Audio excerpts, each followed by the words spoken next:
be reviewing the UTG M14 against the AGM M14. For anybody who wants to get a quick recap before we start, there's a link, or you can find a link to a review over both guns through this profile. If you're not, you're lazy.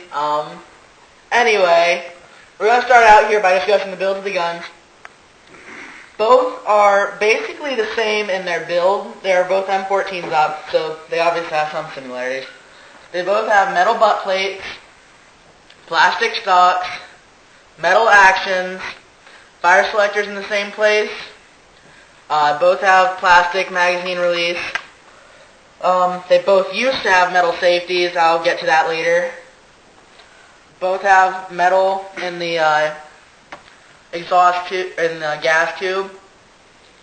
However, the AGM does not have a metal flash hider.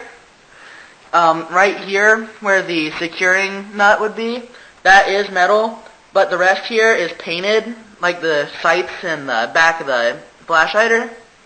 However, on the UTG, you'll see it has a much smaller orange tip, and it is metal. It's pretty strong. But the thing is, this wiggles. This doesn't. So after that, the next thing is the weight between the guns. The UTG is probably a full pound heavier than the AGM. Now, I know you can't feel that by watching me pick it up, but it is significantly heavier. They are both pretty heavy though, because they're full-size rifles. So the next thing we're going to get to is the sights. They both have the standard M1 Garand style sights with the hooded front and encircled back. Don't know if you can see down the sights very well, but now when you're holding the gun, the knob to the outside of your body is the windage knob, moving it left and right, and the one to the inside of your body is the height knob, moving it up and down. That's the same on both guns. So the batteries, however, are very different in these guns.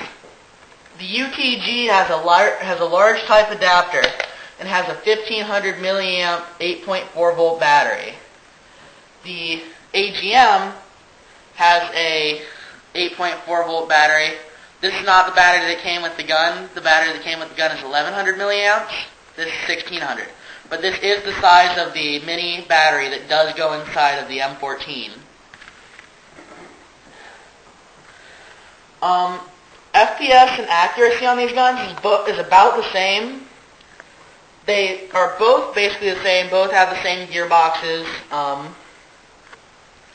The FPS on both is in the average range for AEGs at about 330 to 350 FPS, depending on what your BB is, how heavy it is.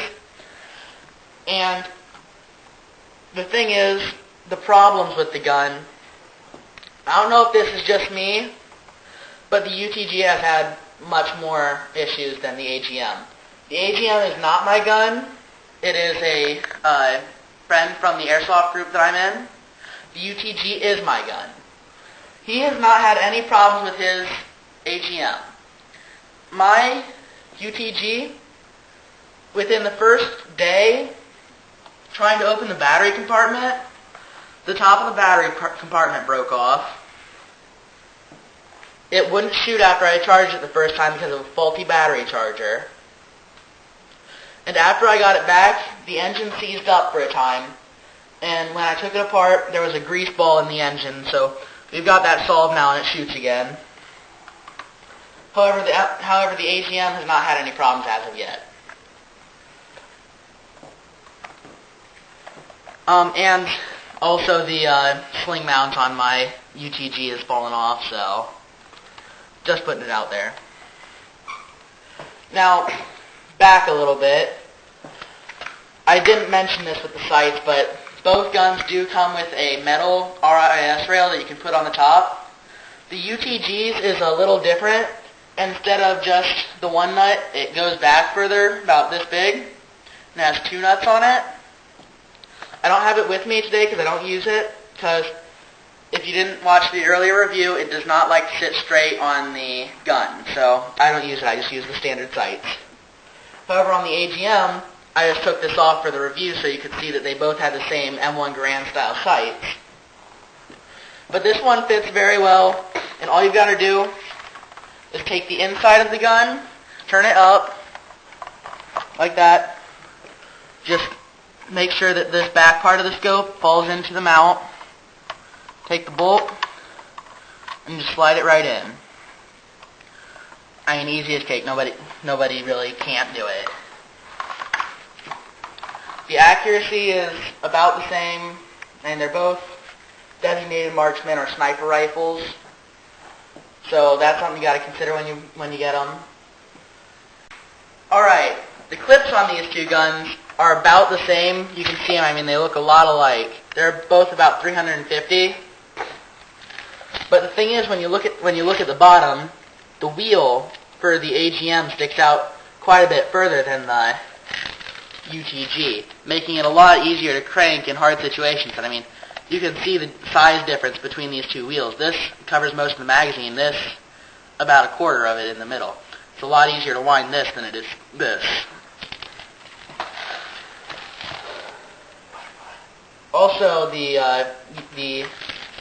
AGM, this is the UTG clip, got it mixed up. The AGM has a butterfly tool attachment. The UTG does not. That is frustrating, but hey, the AGM only came with one magazine, the UTG came with two, I've only got one here.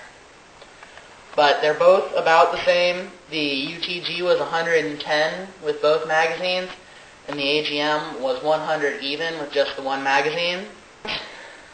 The ratings on this gun, keep in mind they're both rated by their individual owners. The UTG gets a 6.5 or a 7, and the AGM gets an 8.5 to a 9 by their respective owners. Well, I think I'm more